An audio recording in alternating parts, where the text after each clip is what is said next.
Hi friends and family, welcome to my channel. இன்றைக்கி ஒரு lunch recipe தான் பார்க்க போகிறோம்.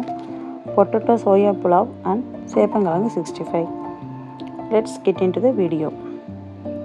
ஒரு கடாயில் தண்ணி ஊற்றிக்கோங்க. கொஞ்சமாக சால்ட் ஆட் பண்ணிவிட்டு சோயா சங்க்ஸை பாயில் பண்ணி வாஷ் பண்ணி எடுத்து வச்சுக்கோங்க.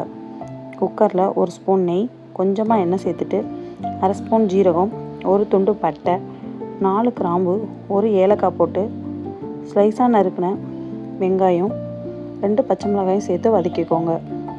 1/2 ஸ்பூன் இஞ்சி பூண்டு பேஸ்ட் சேர்த்துட்டு பச்சை வாசனை போகிற வரைக்கும் வதக்குங்க.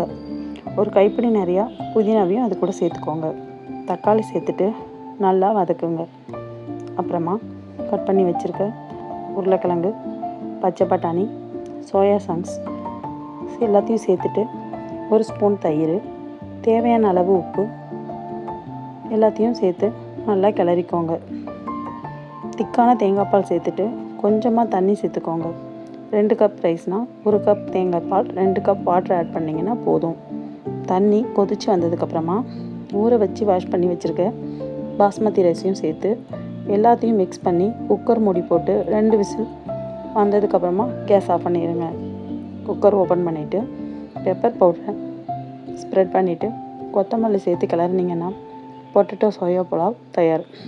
நெக்ஸ்ட்டு சேப்பங்கிழங்கு 65 ரெடி பண்ணலாம் வாங்க. கடாயில் தண்ணி ஊற்றிட்டு சால்ட் போட்டுட்டு தோல் சீவி ஸ்லைஸாக நறுக்கின சேப்பங்கிழங்கு சேர்த்து ஒரு மூடி போட்டு 2 நிமிஷம் வேக விடுங்க.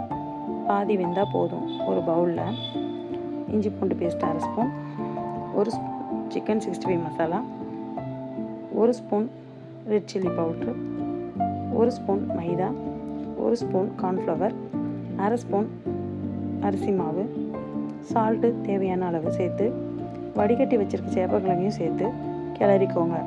தண்ணி சேர்க்கக்கூடாது. கொஞ்சமாக கருவேப்பிலையை மேலே தூவி விட்டுட்டு சூடான எண்ணெயில் பொரித்து எடுத்திங்கன்னா சேப்பங்கிழங்கு 65 ரெடி.